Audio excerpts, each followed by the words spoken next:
Fernando, e pegando esse gancho aí do tempo que foi se desenvolvendo essa questão da amarração, em comparação a quando começou e agora, a diferença é muito grande, assim, ou ainda você acha que tem bastante espaço para crescer ainda mais nesse Temos os dois cenários, né? Evoluiu bastante coisa. Nós temos aí hoje resoluções de CONTRAN que acabam dando uma base, né, para que um trabalho seja feito, mas não é uma norma de produto, né? Uhum. Então foi criado por profissionais da área, representantes de companhias, de empresas, da sociedade, etc. Mas obviamente tem que ter os especialistas participando.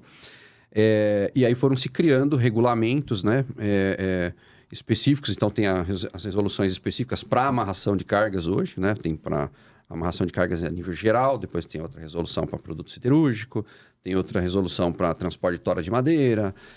Enfim, alguns mercados, alguns nichos que acho que tiveram muitos problemas, né? Muitos acidentes, muitas mortes, infelizmente, muitas avarias. Tem a questão dos blocos de rocha ornamentais lá no Espírito Santo também, que você tem resolução específica.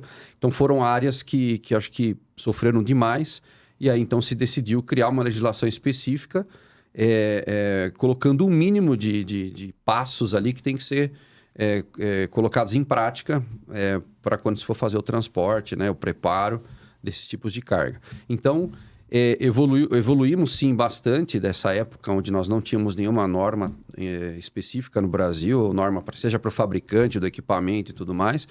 Usava-se muito a corda, né, para se fazer a amarração. Se desenvolveu muito isso ao longo das décadas aí. E corda é um capítulo à parte também. Você tem cordas ou cabos sintéticos feitos com a maior qualidade dentro de norma técnica brasileira que a gente tem. Mas, infelizmente, o que foi sempre usado na amarração foi sempre um material reciclado, um material mais barato, né? Então, uma corda que não tem, muitas vezes, propriedades interessantes para amarração. Então, um dos produtos que teve um advento muito grande nesse mercado foi as cordas feitas de garrafa PET, né? Então, se pega esse monte de garrafa de refrigerante e tal, isso daí se recicla e ele volta, é poliéster, né? Então, isso volta para ser moído, para entrar numa extrusora, para derreter novamente, para fazer todo o preparo do filamento, para depois fazer as pernas e fazer a corda, né? Seja ela torcida ou trançada. Só que aí a fibra original perde algumas características de resistência, alongamento, ganha muito alongamento. Eu uso sempre aquele exemplo, você pega um elástico. Uma bonequinha de uma criança ali, um bonequinho, você pega o cabelinho que estica, né? Então, esse cabo tem um alongamento muito grande, isso não é uma característica desejável na amarração. Enfim, então, a corda foi proibida pela resolução, né? Como elemento principal, então é só um acessório hoje em dia.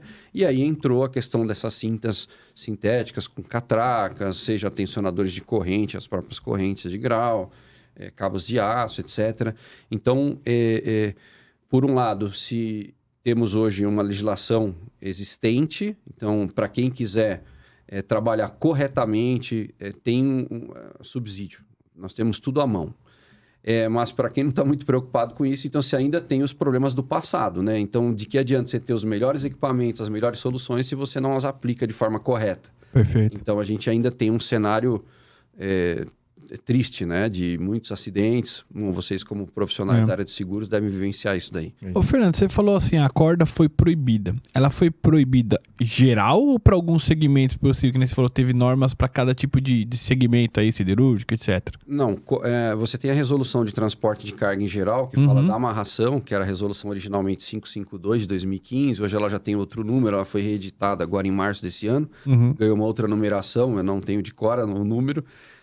Que na verdade foram tendo inserções, pequenas alterações, e eles consolidaram tudo nessa última versão. Legal. Então, a corda ela é um elemento que não é mais permitido para ser o elemento de amarração. O elemento que vai sustentar os esforços, que vai receber as forças que vão ser transferidas da carga para a carroceria. Esse elo de ligação não pode ser mais uma corda. Ela ainda é usada, né? Eu ia falar, você vê muito ainda aí, o pessoal né? mescla, né? Cintas com catraca e tal, e assim a corda tá lá e ainda ela tem um papel importante, né? Mas não pode ser o elemento principal de amarração. Eu às vezes, eu tô na estrada, assim, né? Vejo uns caminhões com... Os caras botaram a corda ali, cara. Eu fico olhando, até saio de perto. Falei, vai que voa um saco de cimento no carro. Então, negócio e dá até um pegando medo. esse gancho, Fernando, a gente já viu muitos sinistros, né? Muitos acidentes ocorrendo que aqueles tubos que escorrega, O cara bate no freia, que tá, né? que tá vindo atrás, a carga premonição. caindo. E aí eu queria pegar esse gancho seu, essa sua experiência de visitando clientes e tal. Quanto que você vê que a galera tem te procurado mais, mas com aquela preocupação genuína de querer reduzir, e quanto que a gente ainda está ultrapassado, até se comparado com outros países e tal?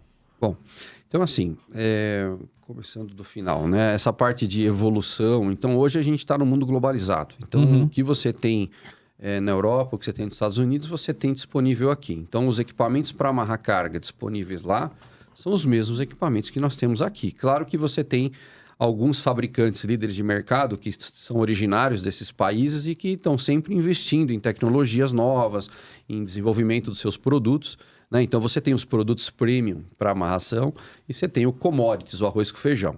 O arroz com feijão hoje, basicamente, quem abastece o mundo é a China. Né? Então, seja as catracas, a parte metálica, os terminais, os ganchos, a fita, né, da matéria-prima, de poliéster ou outra matéria-prima, a grande maioria hoje das empresas importam esses componentes ou importam os produtos já prontos, em medidas prontas, para serem comercializados aí no mercado, né?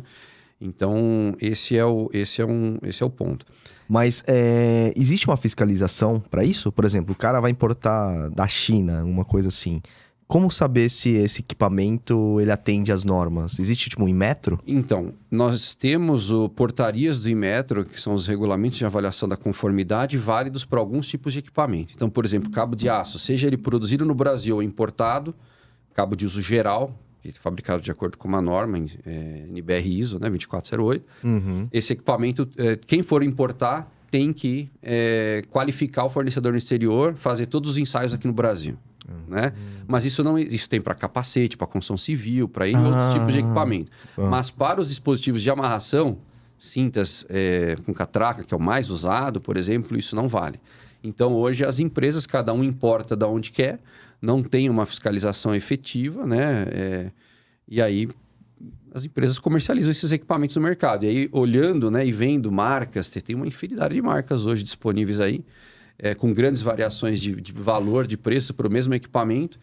E indo para a parte técnica, você acaba se deparando com situações de produtos de pior qualidade, produtos que vêm identificados com uma capacidade, ele não atinge aquela capacidade. Nossa. Né? Mas isso daí, o usuário acaba não fazendo esse tipo de teste. Né?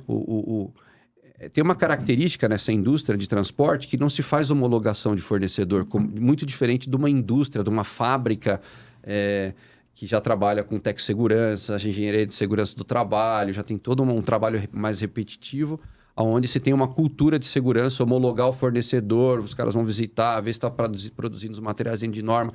Nessa parte de transporte e amarração, já começa pedindo com falta de especificação, e aí isso dá margem e dá abertura para o cara receber um produto que muitas vezes não era o que ele queria.